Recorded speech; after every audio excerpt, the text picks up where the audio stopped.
السلام علیکم ناظرین، بزون یوٹیوب چینل پر آپ کو خوش آمدید۔ ناظرین، ایک بادشاہ اپنے محل کی چھت پر ٹہلنے چلا گیا۔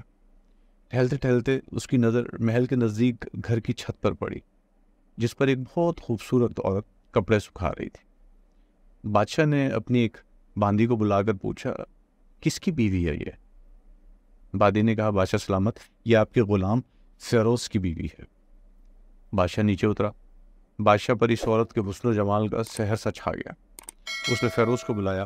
فیروز حاضر ہوا تو بادشاہ نے کہا، فیروز، ہمارا ایک کام ہے، ہمارا یہ خط فلاں ملک کے بادشاہ کو دے آؤ اور ان سے اس کا جواب بھی لے آنا۔ فیروز بادشاہ کا حکم سر آنکھوں پر، اور وہ اس خط کو لے کر گھر واپس آ گیا۔ خط کو اپنے تکیے کے نیچے رکھ دیا، سفر کا سامان تیار کیا، رات گھر میں گزاری اور صبح منزل مقصود پر روانہ ہو گیا۔ اس بات سے لا علم کے بادشاہ نے اس کے ساتھ کیا چال چلی ہے۔ ادھر فیروز جیسے ہی نظروں سے اوجھل ہو گیا، بادشاہ چپکے سے فیروز کے گھر پہنچا اور آہستہ سے فیروز کے گھر کا دروازہ کھٹکایا۔ فیروز کی بیوی نے پوچھا، کون؟ بادشاہ نے کہا، میں بادشاہ، تمہارے شوہر کا مالک۔ تو اس نے دروازہ کھولا۔ بادشاہ اندر آ کر بیٹھ گیا۔ فیروز کی بیوی نے حیران ہو کر کہا، آج بادشاہ سلامت یہاں ہمارے غریب خانے میں؟ بادشاہ نے کہا، میں یہاں مہمان بن کر آیا ہوں۔ فیروز کی بیوی بادشاہ کا مطلب سمجھ کر بولی، اللہ کی پناہ چاہتی ہوں آپ کے اور اس طرح آنے سے جس میں مجھے کوئی خیر نظر نہیں آ رہی۔ بادشاہ نے غصے میں کہا، اے لڑکی، کیا کہہ رہی ہے تو؟ شاید تم مجھے پہچان نہیں۔ میں بادشاہ ہوں، تمہارے شوہر کا مالک۔ فیروز کی بیوی نے کہا، بادشاہ سلامت، میں جانتی ہوں کہ آپ ہی بادشاہ ہیں، لیکن بزرگ کہہ گئے ہیں کہ اگر کھانے میں مچھر گر جائے تو ہاتھ اٹھا لینا چاہیے، اگرچہ کہ دل بہت کر رہا ہو کھانا کھانے کو۔ بادشاہ سلامت، تم اس کٹورے میں پانی پینے آ گئے ہو جس میں تمہارے کتے نے پانی پیا۔ بادشاہ کی عورت کی باتوں سے بڑی شرمسار محسوس اور اس کو چھوڑ کر واپس چلا گیا، لیکن اپنی چپل وہیں پر بھول گیا۔ یہ سب تو بادشاہ کی طرف سے ہوا۔ اب فیروز کو آدھے راستے میں یاد آیا کہ جو خط بادشاہ نے اسے دیا تھا وہ تو گھر پر ہی چھوڑ آیا ہوں۔ اس نے گھوڑے کو تیزی سے واپس موڑا اور اپنے گھر کی طرف لپکا۔ فیروز اپنے گھر پہنچا تو تکیے کے نیچے سے خط نکالتے وقت اس کی نظر پلنگ کے نیچے پڑے بادشاہ کی چپل پر پڑی، جو وہ جلدی میں بھول گیا تھا۔ فیروز کا سر چکرا کر رہ گیا اور وہ سمجھ گیا کہ بادشاہ نے اس کو سفر پر صرف اس لیے بھیجا تاکہ وہ اپنا مطلب پورا کر سکے۔ فیروز کسی کو کچھ بتائے بغیر چپ چاپ گھر سے نکلا۔ خط لے کر وہ چل پڑا اور کام ختم کرنے کے بعد بادشاہ کے پاس واپس آیا تو بادشاہ نے انعام کے طور پر اسے 100 دینار دیے۔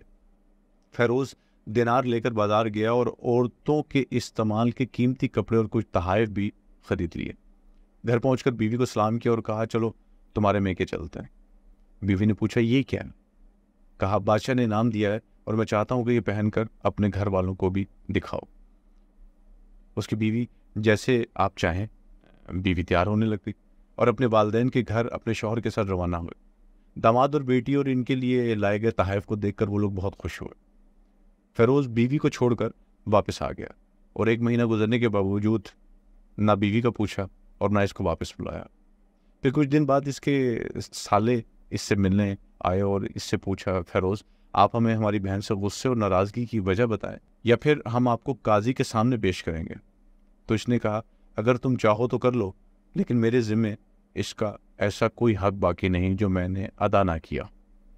وہ لوگ اپنا کیس قاضی کے پاس لے گئے تو قاضی نے فیروز کو بلایا۔ قاضی اس وقت بادشاہ کے پاس بیٹھا ہوا تھا۔ لڑکی کے بھائیوں نے کہا، بادشاہ سلامت اور قاضی القضا کو قیام و دائم رکھے۔ قاضی صاحب، ہم نے ایک سرسبز باغ، درخت، پھلوں سے بھرے ہوئے اور ساتھ میں میٹھے پانی کا کنواں اس شخص کے حوالے میں دیا، تو اس شخص نے ہمارا باغ اجاڑ دیا، سارے پھل کھا لیے، درخت کاٹ دیے اور کنویں کا خراب کر کے بند کر دیا۔ قاضی فیروز کی طرف متوجہ ہو کر پوچھا، ہاں تو لڑکے تم کیا کہتے ہو اس بارے میں؟ فیروز نے کہا، قاضی صاحب، جو باغ مجھے دیا گیا تھا وہ اس سے بہتر حالت میں انہیں واپس کیا ہے۔ قاضی نے پوچھا، کیا اس نے باغ تمہارے حوالے ویسے ہی حالت میں پیش کیا جیسے پہلے تھا؟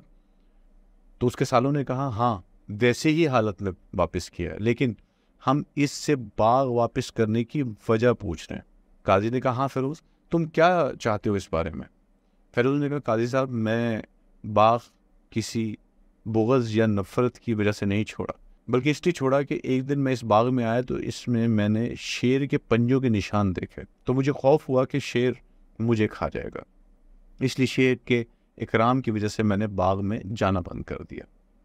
بادشاہ جو ٹیک لگائے یہ سب کچھ سن رہا تھا اور اٹھ کر بیٹھ گیا اور کہا فیروز، اپنے باغ کی طرف امن اور مطمئن ہو کر جاؤ، واللہ اس میں کوئی شک نہیں، شیر تمہارے باغ میں آیا تھا، لیکن وہ وہاں پر نہ تو کوئی اثر چھوڑ سکا، نہ کوئی پتا توڑ سکا، اور نہ ہی کوئی پھل کھا سکا۔